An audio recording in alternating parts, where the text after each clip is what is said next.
Darth Vader 25. Great. It's been an emotional roller coaster for the last couple days, wrapping up this series that's been going on for 18, 19 months. I'm gonna miss it.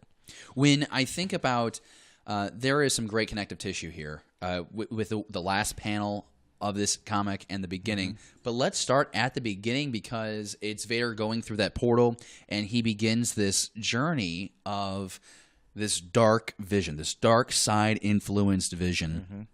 And he's going to meet familiar faces along the way. First off, he's brought in through the portal, not as Vader, but it's like his soul comes through. And we've seen that a few times before when he's doing like force visions or meditating. Where you see that red on him, and he's walking around this plane, and he's going to encounter familiar faces through this. And then we get like this flashback where it's Phantom Menace era, and he's walking away from Shmi. And that iconic poster, you know, where it was him standing outside the hovel, and it's the Vader shadow, and it's the boy. That gets extorted with like Vader coming out at him, which is just incredible. As a nightmare. As a nightmare. And that's what my point with all of this is. I think that this is a nightmare. It's the dark side taunting Vader and trying to show him that this is the path that he's chosen for himself. There's no other direction for him. All hope of redemption is lost. And the dark side further trying to corrupt him. And you see him, you get like these quotes from the trilogy, from the saga really, over the course of this Force, nightmare, which I thought was really pretty cool because you have, there is no father from Shmi. You have, lines that come later that let the past die, kill it if you must from Kylo Ren. So it's really interesting hearing all that. You get this one moment where Vader encounters Ahsoka.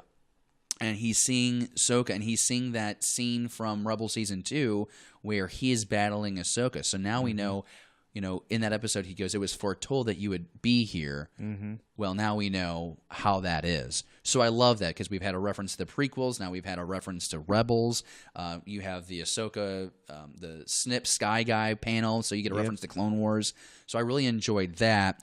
When you're going through this comic, David, visually, I think everyone's thinking about that I am your father sequence where you have Obi-Wan and Palpatine dueling. What was your take on that? I thought it was fascinating so the internet's blowing up right now about was Palpatine the one who manipulated the Force to make Shmi pregnant with Anakin. I don't know if I'm for that or against it. Whatever. But I love the page with Palpatine and Obi-Wan with the I am your father in the middle between them. Because both of them have been kind of like father figures to him. Obi-Wan's, trained him and mend their form, and then, of course, Anakin screws him over. But Palpatine takes on that role later on in the series. And so this is kind of an interesting point where Anakin kind of has to choose.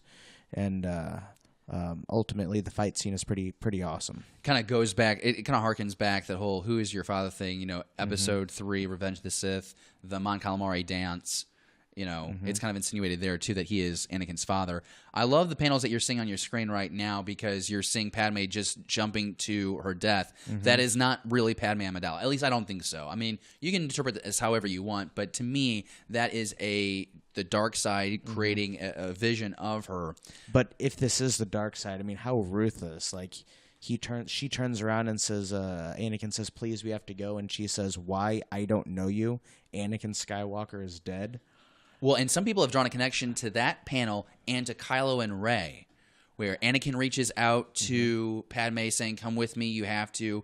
Kylo reaching out, Rey, come join me, it's the only way.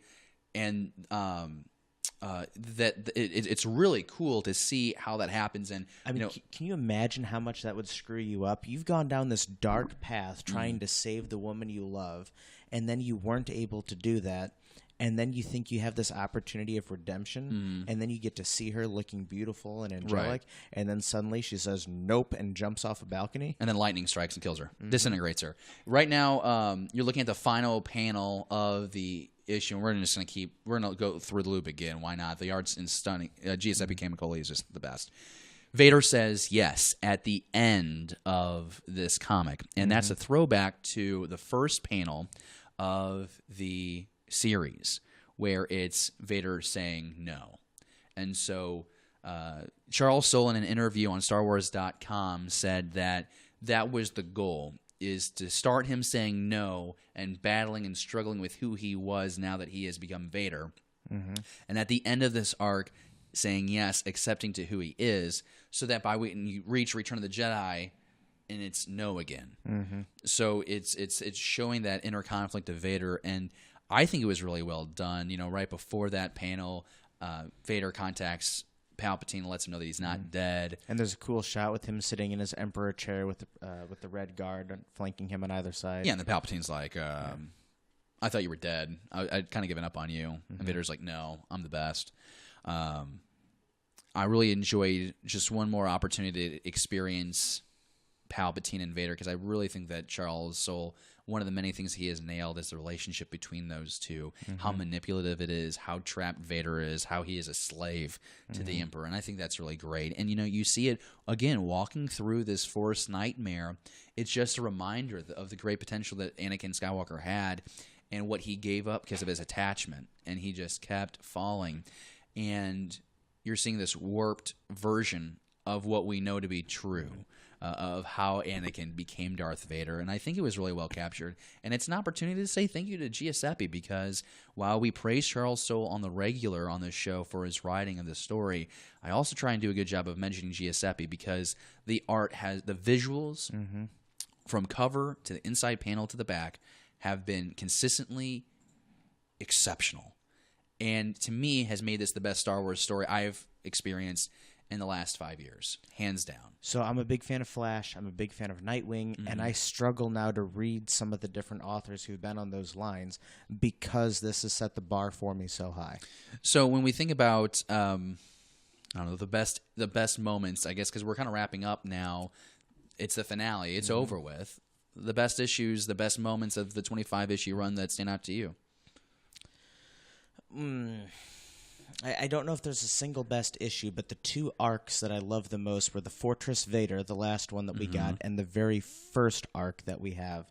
I love the ruthlessness in the first one as he's going out and trying to track down a Jedi so he can kill him and take his lightsaber, and Master Killick Fala. I really like that as he just goes through and slices through even the stormtroopers as friends. Love that 100%.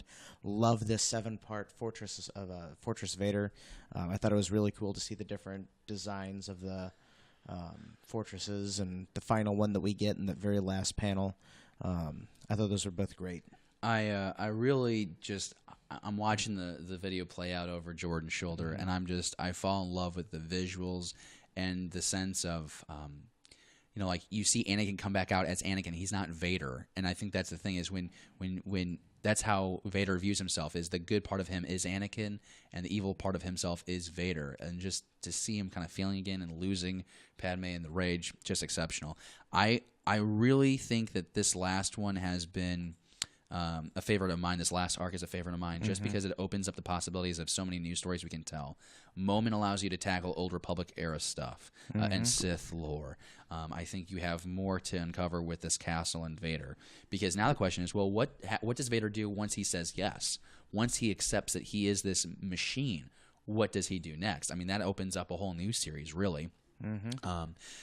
I really like that first single shot that we got. It was after the first arc, I believe. It might have been 13. I should have looked this up before, but it was the one where he goes on the hunt against Tarkin. I thought that was really cool. And that was a great way to bring in... Honestly, though, now I'm thinking, was that a Star Wars annual? That was 18. That was 18. Okay, great. So I thought that was really a stellar issue, because we hadn't really experienced filler. And I thought it was a really cool concept, because if you've read the Tarkin novel, Tarkin is this really experienced, not just military mind, but he is a hunter himself. I mean, he's had to survive on his planet. And so that was pretty cool to see how that how that played out. And then we talked about the art. The best covers of the series, I go to 2, the variant that we got with the rain falling on the clone trooper helmets. I think about 5. 5, to me, Giuseppe's best work, is that close-up of Vader's helmet with the eyepiece shot out. Those are mine. I really like issue 9, which is the cover of Vader and Jocasta Nu in the library. Yes. And I think what I really like about that one is that she's got her blue lightsaber lit up, and there's a tinge of blue across the whole cover. And I really like Giuseppe's his coloring, his shading, his shadows. The glow is a good way to phrase it. I love how he does that in his art. I like how he makes a flat image look shiny. It's cool.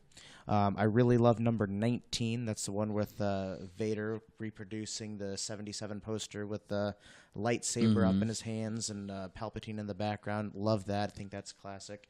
And then Vader in his castle, issue number 23, where he's kind of standing on a rock with the Castle off in the distance. Yep. Yeah, cool. That's gorgeous. I'd like to see issue 25 in person. I've just seen it digitally with Vader and all of the lava. But I was hoping that there would be a virgin cover for that, but I think it has the regular, graphics on it, which isn't a problem at all. I was hoping that would be a virgin cover and just have it just be the art. But honestly, all 25 of these covers you could display on a wall. They would all look fantastic. So Charles Soule, Giuseppe Camicoli, thank you so much for that 25-issue journey. Like I said before, it's my favorite Star Wars of at least, if not the last decade, for sure the last 5 years. It was just so cinematic, that whole experience. So that's going to do it for Darth Vader 25. If you've read that series, let us know down in the comments below what you have thought about it. If you haven't read it already, have we finally convinced you to read this series? I mean, for goodness. I mean, go to your. That's a good filler right there. Good goodness. Go to your local comic book shop. We go to the Fantasy Shop in Maplewood, St. Louis, and we just we buy them and we read them. We love them. Fortress Vader, the 4th and final trade paperback for this series, will be out on February 12th. It looks like. Thank you for watching Beyond the Blast Doors. Be sure to subscribe to our channel. Don't forget, give us a thumbs up and leave a comment. Beyond the Blast Doors, a Star Wars conversation.